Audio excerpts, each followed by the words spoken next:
दोस्तों, हर हर महादेव, जय शिव शंभू। 2023 5 दिसंबर दिन मंगलवार को काल भैरव अष्टमी है। इस दिन सरल से कार्य आपके जीवन में उन्नति दिलाएंगे, रोग दोष संकट को काट देंगे। काल भैरव अष्टमी अपने आप में अद्भुत है। काशी के कोतवाल के रूप में काल भैरव बाबा को भी जाना जाता है। महाकाल के 11वें अवतार यानी कि रुद्र के महाकाल के अंश के रूप में काल भैरव बाबा को माना जाता है। कालाष्टमी के नाम से इस दिन को जाना जाता है, जो कि अपने आप में विशेष है। आप सभी भी कमेंट्स के माध्यम से काशी के कोतवाल श्री भैरव बाबा अर्थात काल भैरव बाबा के जयकारे लगाइएगा। श्री शिवाय नमस्तेभ्यम या हर हर महादेव जरूर से लिख दीजिएगा। दिन है मंगलवार, कुल मिलाकर महादेव का ही दिन है, क्योंकि हनुमान जी महाराज भी महादेव के ही 11वें रुद्र अवतार के रूप में जाने जाते हैं। सरल से साधारण से उपाय कार्य अपने जीवन को बदल कर रख देंगे। दोस्तों, रोग दोष डर कोई विशेष बाधा यदि जीवन में हो तो इसे भी दुर्लभ विशेष दिन को छोड़िएगा, नहीं सरल से कार्य भी भाग्य को प्रबल करेंगे। दोस्तों, कब कैसे करना है, क्या करना है, ध्यान से सुनिएगा। प्रथम उपाय बहुत ही सरल है, जो कि विशेष तौर पर अष्टमी के दिन किया जाए, ना तो तुरंत जो है फल मिलता है। इस कार्य को करने से गुरु जी का यह उपाय भी आपने कई बार सुना होगा। वीडियो में 5 सरल उपाय बताए जाएंगे, जो कि आप एक भी यदि कर लेते हैं, इतना सरलतम तरीके से ढूंढकर पूर्ण रूप से सर्च करके आप सभी तक पहुंचा रहे हैं। अगर एक भी कर लेंगे तो लाभ मिलना आपको निश्चित हो जाएगा। कैसे करना है जरा ध्यान से सुनिए। पहले ऊपर शिव शक्ति के नाम से धूमावती माता का नाम लेकर करना है। गुड़ इन दिनों हर घर में है। सर्दियाँ अपने चरम सीमा पर हैं, ऐसा लगे कि कहीं पर मेरे पैर दुखते हैं, मेरे शारीरिक कोई परेशानी है, मेरे रोग बच गए हैं, कफ हो गया है, पितृ संबंधी तथा कैंसर तक की कोई बीमारी है ना, तो इस उपाय से लाखों लोग प्राप्त कर चुके हैं। लाभ आप भी करेंगे। कैसे करना है जरा ध्यान से सुनिएगा।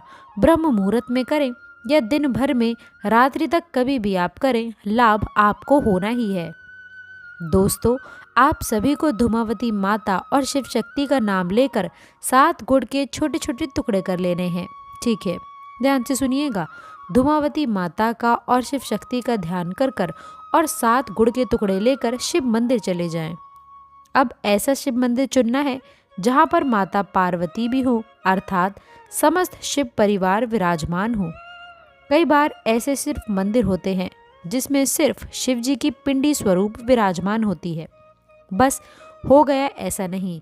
गुरु जी ने इस उपाय के लिए माता पार्वती की प्रतिमा होना भी आवश्यक बताया है, तो इन चीज़ों का ध्यान रखिएगा।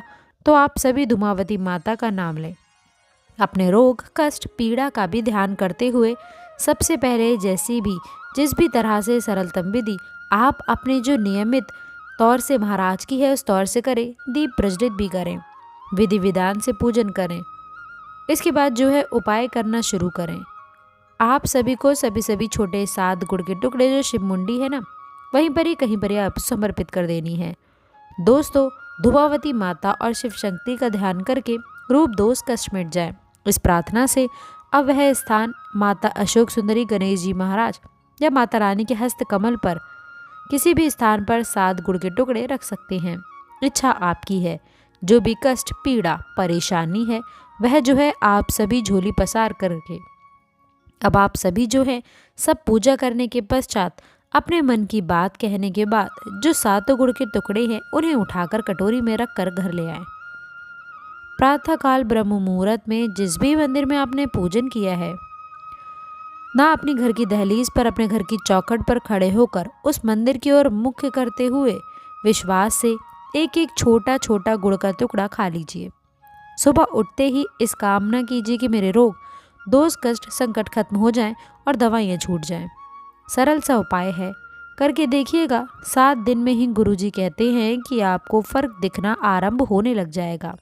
बस यही सरल सा उपाय है जो प्रथम दिन आपको इस विशेष तिथि पर करना है। लाभ निश्चित रूप से होना ही है। ये बात हो गई प्रथम उपाय की। दोस्तों, अब बात कर लेते हैं दूसरे उपाय की। यह उपाय राहु केतु अगर कुंडली में गलत अवस्था में है, रोग कष्ट और बीमारी, अप्रसन्नता, मन चिंतित रहता है, कोई कार्य बनते नहीं है, छोटे बच्चे से लेकर बड़े बूढ़े व्यक्तियों के लिए किसी के लिए भी ये उपाय किया जा सकता है। गुरुजी कहते हैं कि मात्र एक सफ़ेद फूल लेना है। उपाय को करने के लिए मात्र एक सफ़ेद फूल आप सभी ले लीजिए और उस सफ़ेद फूल को राहु और केतु का स्मरण करते हुए जो व्यक्ति बार बार दुर्घटनाग्रस्त होता है, रोग दोष संकट से प्रभावित है, उसके ऊपर से 21 बार उतारा कर लीजिए, अर्थात एंटी क्लॉक घुमा लीजिए। घुमाने के बाद आप सभी सफ़ेद फूल को लेकर शिव मंदिर चले जाएं। शिव मंदिर में कहाँ पर इसको समर्पित करना है, जो अंतिम छोर है जहाँ से अंतिम बार जल टपक रहा है, जैसे जल इत्यादि समर्पित कर देते हैं। हम अंतिम छोर में जहाँ पर भी जल टपकता है वहाँ पर आपको जो पीड़ा कष्ट है, जो भी परेशानी है, उस व्यक्ति के लिए कोई दुर्व्यसन है, चिड़चिड़ा स्वभाव है, दुर्घटना, कार्य में असफलता, विवाह, संतान, किसी के लिए भी मात्र एक सफ़ेद फूल लें। सफ़ेद फूल राहु का भी प्रतीक माना जाता है, चंद्रमा का भी प्रतीक माना जाता है, केतु का भी प्रतीक माना जाता है। सफ़ेद रंग की चीज़ है तो सफ़ेद रंग की चीज़ जो है वह आप इस दिन उतारा करके 21 बार राहु केतु का स्मरण कर जो शिव पिंडी है उसके अंतिम छोर पर रख देते हैं, समर्पित कर देते हैं। जहाँ से जल नीचे बहता है उस कोने में तो गुरुजी कहते हैं दोस्तों कि एक बार में ही आपको आराम मिलना शुरू हो जाएगा, कार्यों में निरंतर गति भी मिलेगी। यदि राहु केतु गलत अवस्था में हो तो शुद्र होते चले जाएंगे। तो करके देखिएगा, लाभ अवश्य मिलेंगे। यह बात हो गई सरल से तीसरे उपाय की जो मैंने आपको बताई। इसके साथ ही साथ दोस्तों यह भी बताना चाहेंगे कि हर एक प्रश्न है जो आप सभी हमसे पूछते हैं दोस्तों, हमारे ज्ञान के आधार पर कई लंबे समय से गुरुजी की नियमित कथा, उनकी किताब और अपने ज्योतिष ज्ञान के आधार पर आपके सभी प्रश्नों का उत्तर देते हैं। कोई भी मन में दुविधा हो, प्रश्न हो, पूछ लीजिएगा, तत्काल सभी सवालों के जवाब आपको मिलेंगे, तो आप पूछिएगा ज़रूर। दोस्तों यह भी आखिर आपका अपना चैनल है और कमेंट बॉक्स में आप अपनी राशि जरूर डालें। हम राशि के अनुसार भी उपाय बताते हैं। यदि हमारे पास कोई भी उपाय होगा तो वह आकर हम आपके कमेंट के रिप्लाई में ज़रूर से बताएंगे। और चैनल को सब्सक्राइब ज़रूर से करें, एक लाइक ज़रूर करें, सच्चे हृदय से कमेंट में लिखना ना भूलें। हर हर महादेव, ओम नमः शिवाय, जय बजरंगबली। दोस्तों अब हम आपको बताएंगे लास्ट उपाय और अंतिम उपाय, जिससे आप मात्र महीने भर में जो है लखपति, करोड़पति, धन ऐश्वर्य से मालामाल हो जाएंगे।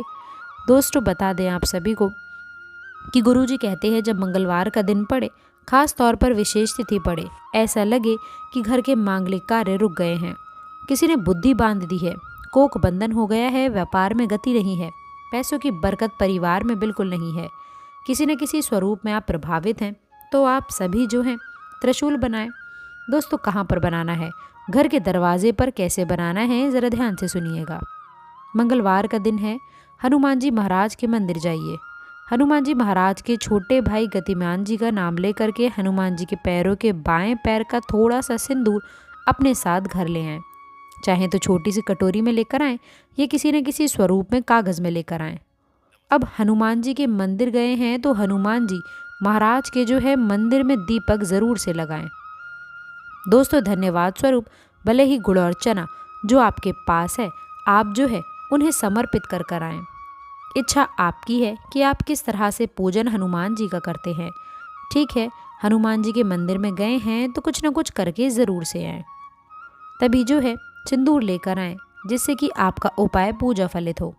अब हनुमान जी के छोटे भाई गतिमान जी का नाम लेकर उनके बाएं पैर का सिंदूर लाकर आप सभी को अपने घर के दरवाजे पर छोटा सा 10 रुपये का शीशा मिलता है ना, उस पर त्रिशूल बना लेना है। त्रिशूल आप जानते होंगे कैसे बनता है, उसे सिंदूर से बनाना है जो हनुमान जी के चरणों का है। त्रिशूल जो है बहुत ही सरल होता है बनाना, वह आपको बना लेना है और इस शीशे को हनुमान जी के छोटे भाई गतिमान जी का नाम लेकर अपने घर के दरवाजे पर टांग देना है। आपने देखा होगा कई लोगों ने ये कार्य किया भी है। इससे जो है घर पर लगा वास्तु दोष, पितृदोष, शनि दोष, राहु केतु काल सर्प दोष से भी छुटकारा मिलेगा और साथ के साथ किसी की हाय टोक रोग भी नहीं लगेगी। दोस्तों व्यापार में गति यूं मिलेगी, रोग दोष संकट कटेंगे, सदा सर्वदा के लिए दुख दरिद्रता का नाश होगा और परिवार में निरंतर उन्नति होती हुई आपको पूर्ण रूप से ये दिखनी भी आरंभ हो जाएगी। तो इस तरह से आप सभी को इस काल भैरव अष्टमी के दिन सरल से उपाय करने हैं। महादेव के ही स्वरूप जाने जाते हैं, काशी के कोतवाल के रूप में जाने जाते हैं और विशेष कालाष्टमी के नाम से इसे जाना जाता है। इस दिन महादेव की ओर घर पर ही अगर काशी के कोतवाल जी की पूर्ण स्वरूप में आकृति है, महाकाल स्वरूप में आकृति है, तो विशेष पूजन अर्चन करें। कहा जाता है उन्हें जलेबी का भोग लगाना बहुत अधिक शुभ परिणाम देने वाला होता है। इस दिन मंगलवार है। मंगलवार के दिन हनुमान जी के मंदिर में भी जलेबी का भोग लगाते हैं तो उत्तम फलों की इसमें प्राप्ति होती है। यह दिन अपने आप में कुछ न कुछ दान पुण्य करने का भी जाना जाता है। विशेष सेवा अर्चना महादेव की करें। लाल रंग के वस्त्र धारण करें। दोस्तों, महादेव के शिवलिंग में लाल सिंदूर अर्थात लाल चंदन समर्पित करते हैं। ये जो भगवान जी को चढ़ाया जाने वाला लाल सिंदूर होता है वे समर्पित करते हैं। लाल फूल समर्पित करते हैं। हनुमान चालीसा का पाठ करते हैं तो उत्तम फलों की आपको प्राप्ति होनी ही है। अगर आप हनुमान जी से प्रेम करते हैं, उनकी कृपा पाना चाहते हैं तो कमेंट में लिखें जय श्री राम, जय हनुमान। दोस्तों, एक लाइक ज़रूर करें। तो दोस्तों, आशा करते हैं वीडियो में दी गई जानकारी आपको पसंद आई होगी। वीडियो अच्छी लगी हो तो वीडियो को लाइक करके चैनल को सब्सक्राइब ज़रूर करें। अंत तक जुड़े रहने के लिए